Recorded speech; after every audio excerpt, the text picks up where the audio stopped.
Hello, little friends. Today I am going to tell you a magical story about a boy named Charlie and how he learned to write beautifully. Are you ready?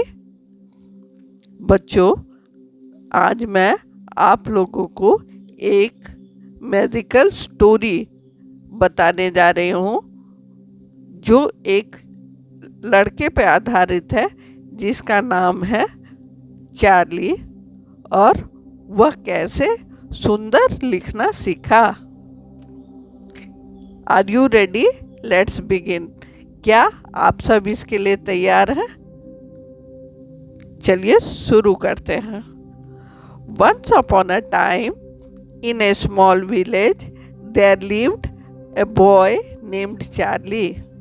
एक समय की बात है, एक छोटे से गांव में एक लड़का रहता था जिसका नाम चार्ली है। समझ गए बच्चों? चार्ली, उस लड़के का नाम क्या था? Charlie. Charlie loved to draw and write stories but his handwriting was messy. Charlie को ड्राइंग बनाना और कहानी लिखना बहुत पसंद था और वो बहुत सुंदर ड्राइंग बनाना चाहता था और बहुत अच्छी कहानियाँ लिखना चाहता था, लेकिन उसके साथ एक माइनस पॉइंट यह थी कि उसके हैंडराइटिंग सुंदर नहीं थी, उसके हैंडराइटिंग बहुत ही गंदी थी। One sunny morning Charlie found a shiny old pen under a big oak tree. एक दिन चार्ली को सुबह में एक चमकने वाला पेन मिला बलूत के पेड़ के नीचे। When he picked it up, the pen spoke. Hello, Charlie. I am the magic pen. Would you like to learn how to write beautifully? Charlie nodded excitedly.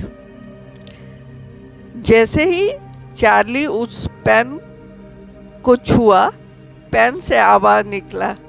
क्या आवाज निकला? Hello Charlie, I am the magic pen.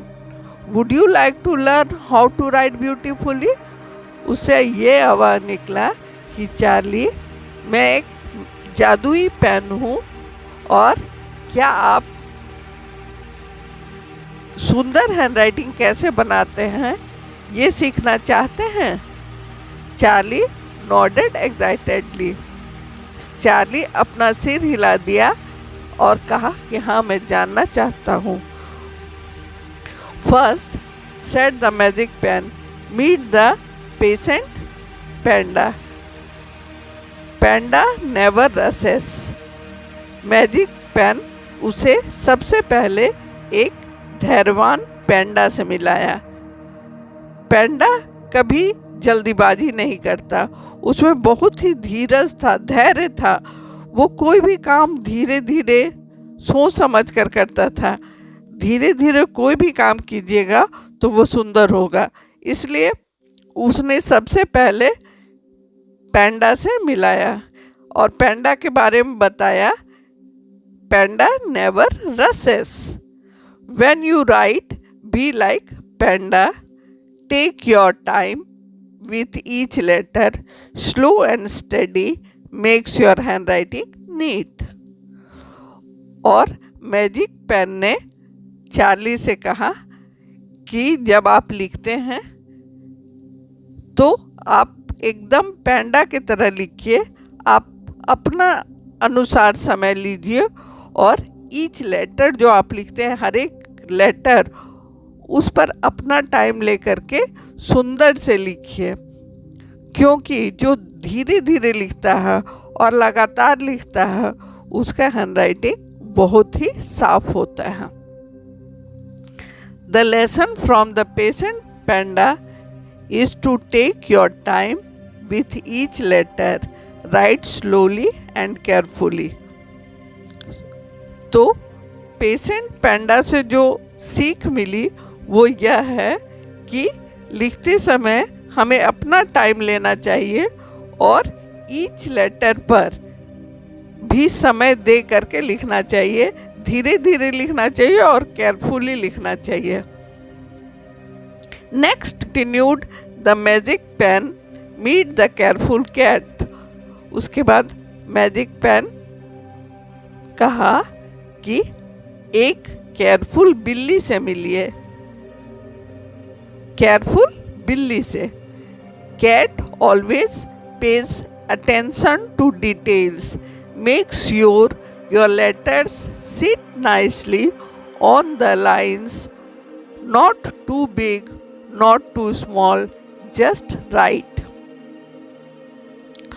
उसके बाद बिल्ली से क्या सीख मिलती है? बिल्ली pays attention to details. Make sure your letters sit nicely on the lines, not too big, not too small, just right. बिल्ली से हमें क्या सीख मिलती है? बिल्ली बहुत अटेंटिव होती है और केयरफुल होती है, और बिल्ली बहुत छोटा जानवर भी नहीं है और बहुत बड़ा जानवर भी नहीं है, जस्ट राइट है। बिल्ली के समान न बहुत बड़ा लिखना है और न बहुत छोटा लिखना है, एक बराबर हैंडराइटिंग लिखना है। The lesson from the careful cat is to pay attention to details, keep letters neat and proportional. तो केयरफुल कैट से हमें क्या सीख मिलती है कि बहुत ही सावधानी से लिखें और हर लेटर को साफ साफ लिखें और एक बराबर लिखें, एक ही प्रोपोर्शन में लिखें। Finally, said the magic pen, meet the happy hippo. Hippo practices writing every day and always has fun. Smile and enjoy writing. The more you practice, the better you will get. उसके बाद magic pen किससे मिलाया? Happy hippo से। बच्चों, hippopotamus का आप नाम सुने हैं? हिप्पोपोटामस एक जानवर है जो पानी में भी रहता है और बिना पानी का भी रहता है। आप हिप्पोपोटामस जरूर देखे होंगे, वो हमेशा हैप्पी रहता है, हिप्पोपोटामस हमेशा खुश रहता है। Hippopotamus practises writing every day and always has fun. Hippo कोई भी चीज़ का हर दिन प्रैक्टिस करता है, वैसे हमें अपने राइटिंग का हर दिन प्रैक्टिस करना है और खुश हो करके। Always has fun, smile and enjoy writing. हमेशा खुश हो करके, मुस्कुरा करके, हैंड राइटिंग का मज़ा लेते हुए आपको लिखना है और प्रैक्टिस करना है, ताकि हमारा हैंड राइटिंग और अच्छा से अच्छा बन सके। The more you practice, the better you will get. The lesson from the happy hippo is to practice regularly, enjoy writing and be positive. हमें क्या सीख लेना है हैप्पी हिप्पो से? हमें हैप्पी हिप्पो से यह सीख लेना है कि हमें प्रतिदिन प्रैक्टिस करना है और राइटिंग को हमेशा पॉजिटिव वे में लेना है।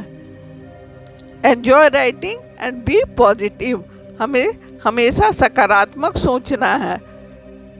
The magic pen said, remember panda, cat and hippo, follow their advice and your hand writing will be beautiful.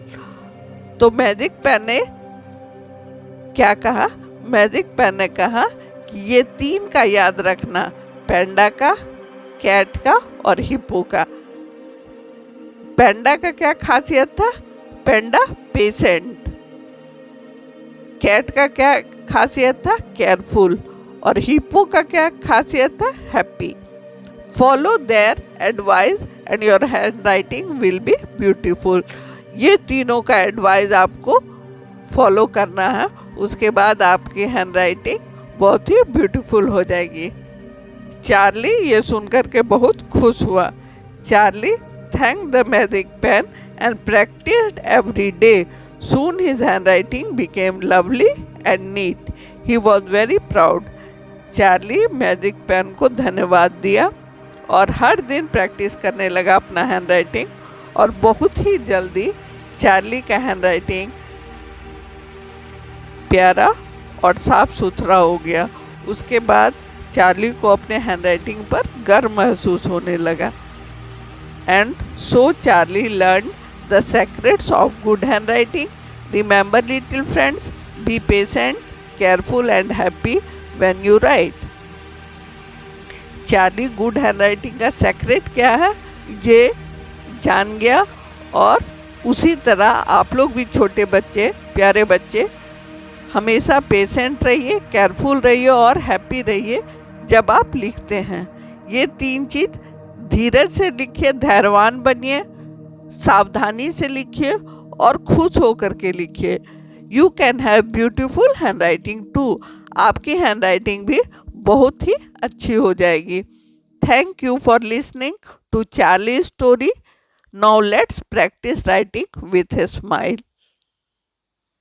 आप लोग चार्ली की कहानी सुने, इसके लिए बहुत बहुत धन्यवाद, और एक अच्छी सी मुस्कान के साथ हैंड राइटिंग लिखना शुरू करें। Thank you.